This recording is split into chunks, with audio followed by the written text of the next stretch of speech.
Hi, Dean Kesmet here from Melbourne Corporate Health. Hope you're well. Now, you're either receiving this video because you're either a coaching client of mine, a personal training client of mine, you're either involved in any one of my workplace wellness initiatives across Victoria, or you're part of our 30-day nutritional cleansing program or nutritional programs. I suppose the intent today is to answer a question around how can we overcome overly emotional responses that lead to an unproductive state, to unproductive patterns in our thinking, and obviously then in turn affects our behaviour.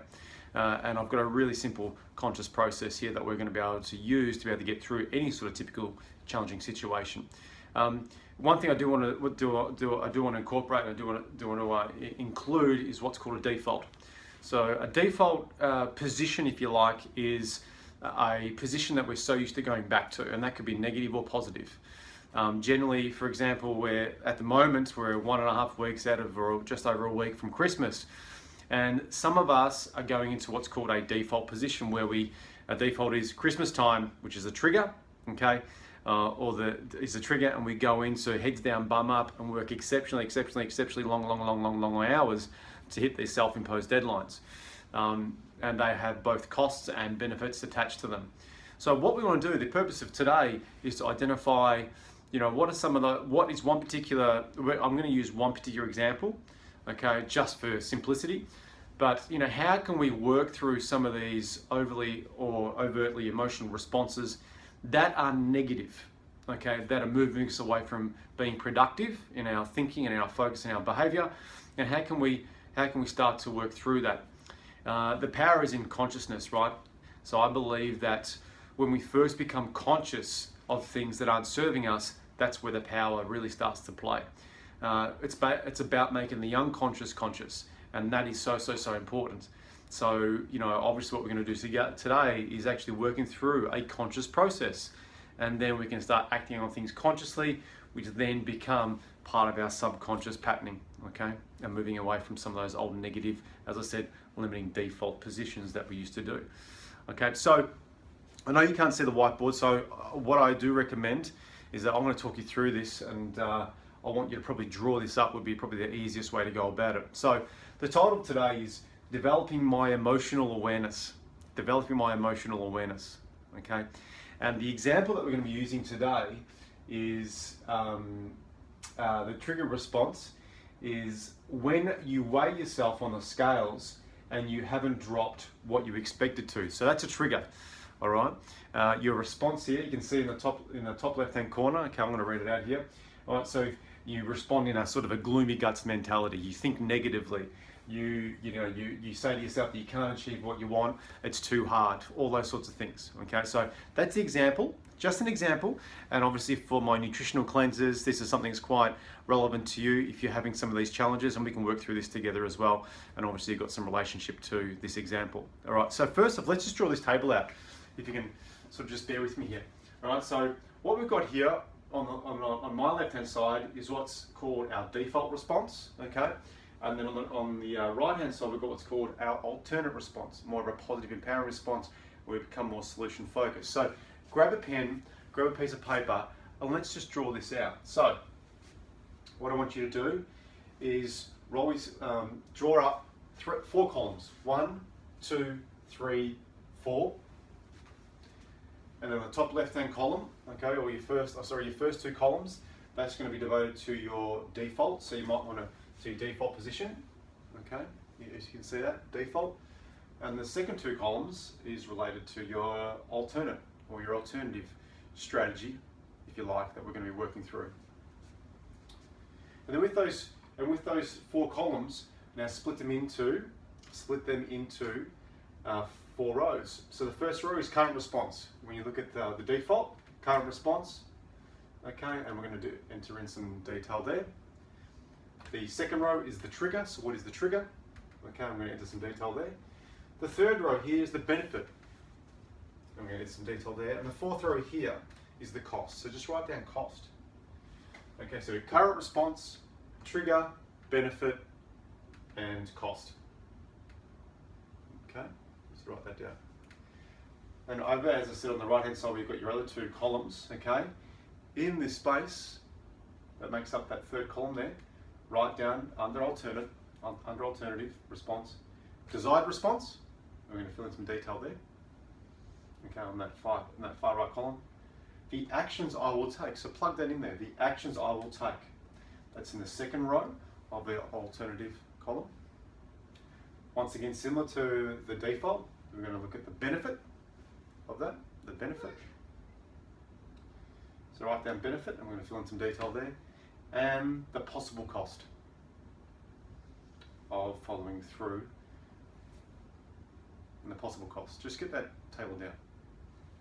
Okay. And now we're just going to literally, together, we're just going to work through this. All right. And there's going to be another resource piece that you can refer to in regards to how you can respond in a more of a productive way. So let's start. Okay, so the default position. All right, we're going to work on the left-hand side, but it's a default. You can write this down. Okay, so the current response, and I've written this just down here, I respond in a gloomy guts type of way. And the gloomy guts, the definition of gloomy guts might be, I think negatively. Okay, I say to myself that I can't achieve what I want, and it's too hard, blah, blah, blah, blah, blah. All that negative internal dialogue, that negative self-talk. Okay, the trigger, so what triggered that response? Okay, remember, this could be any situation where we're just using this concept of weighing ourselves on the scales, okay? When you weigh yourself on the scales and you haven't dropped what you expected to. All right, so that's the trigger. That's led to the emotional response, which is the current response. All right? Okay, so maybe just write that down.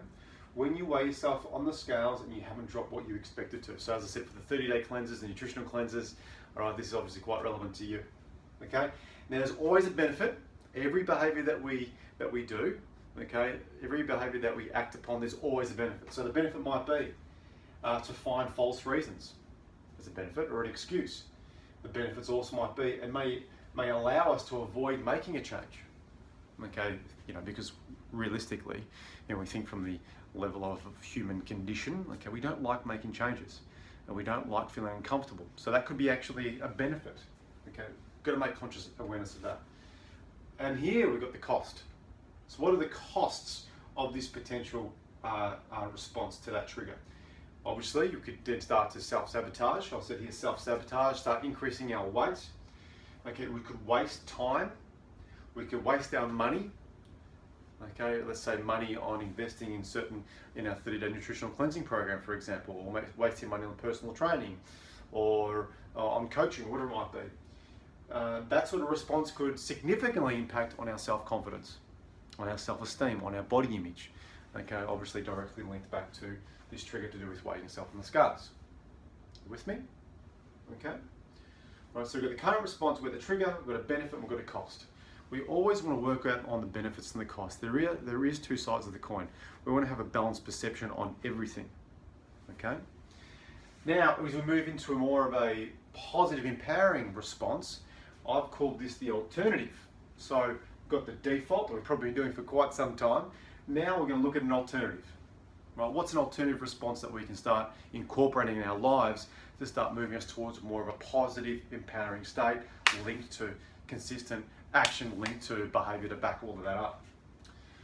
And then a desired response. Now, what I'm going to do in regards to some typical positive responses and negative responses, okay, I'm going to type up a little document for you that'll be either attached to this video or there'll be some link where you can get access to it. So you can sort of choose what your desired response might be. But what I've done here is, so you've got your desired response, and it might be, I'm going to respond as a strategist, which means, I recognize my personal power, that I am inherently having all the skill and all the capability.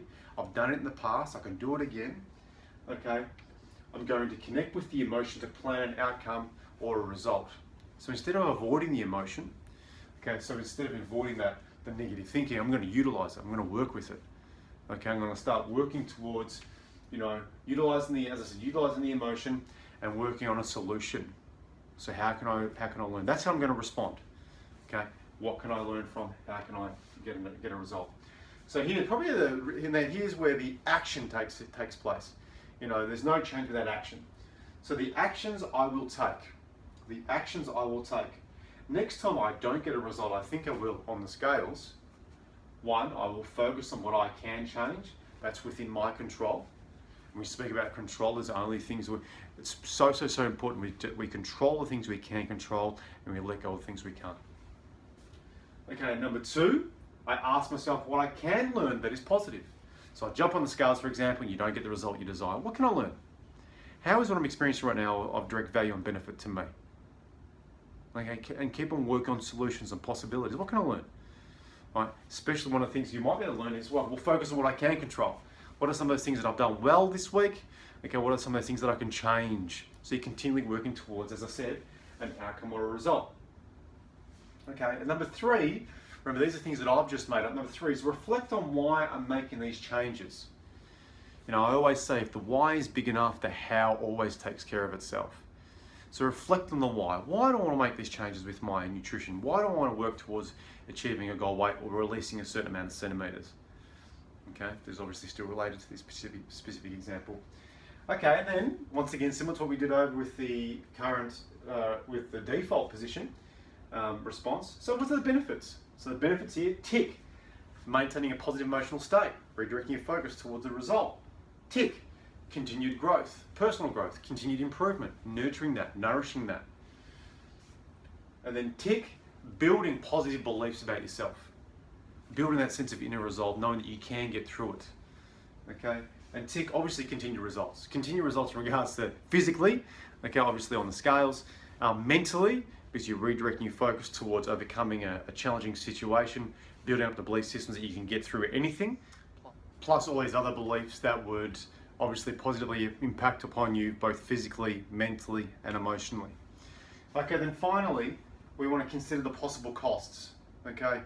I keep on saying we've got to have a balanced perception on everything, and I'm not going to go into detail about this whole perceptual piece, okay? But we want to find both the positives and the negatives. So, a possible cost of this type of response, the possible cost of taking these three action steps, okay? So, my action steps again would be focus on what you can change that's within your control. Ask yourself what I can learn from that is positive, that I can learn from that is positive, and reflect on the why I'm making these types of changes. You know, the possible cost of that, it may take time. It may take a lot of practice. There may be additional focus that's required, okay, which might take you away from focusing on other things. Okay, so there is always going to be a cost with any benefit and any benefit with any cost. Okay, so this is a really, really simple way, all right? A really simple way in respect to developing your emotional awareness. It's a really, really simple way, a conscious process that one gets you conscious of some of the old default strategies, and we're more so relating to negative ones that are moving you away from being productive and resourceful, that are moving you more towards stress and overly emotional responses, to being creating that shift to a more positive, empowering state, a positive, empowering behavior through an alternate strategy. One of the most key important areas is this element of action. Okay, and so the actions you'll take, and we spoke about three actions. When someone's seeing me as a personal training client, when someone's seeing me as a coaching client, or it's part of, I don't know, the 8 to 12 week biological age challenge, or when it's to do with our nutritional cleansing programs that go between 9 to 30 days and beyond, okay, it's one's ability to take action that determines the results that they get. So I encourage you to take action. I encourage you to write this down, rewind this video, do what you need to do, write up the framework. Okay, I actually might copy this for you, but write the framework up and work through it. Think about some of your default triggers. Think about some of your defaults that you're going towards, and start to think about some alternate positive, more empowering ways of being able to deal with some of those stressful situations in your life, and then take action. So if you want to find out more information about personal training, about coaching, both personal and business coaching, and also setting up a workplace wellness initiative, obviously in your workplace or within your organisation, jump on a website at www.melbournecorporatehealth.com.au, or shoot me an email at dean@melbournecorporatehealth.com.au. Till then, take care. Hope you enjoyed it. Please share. Speak to you soon. Bye.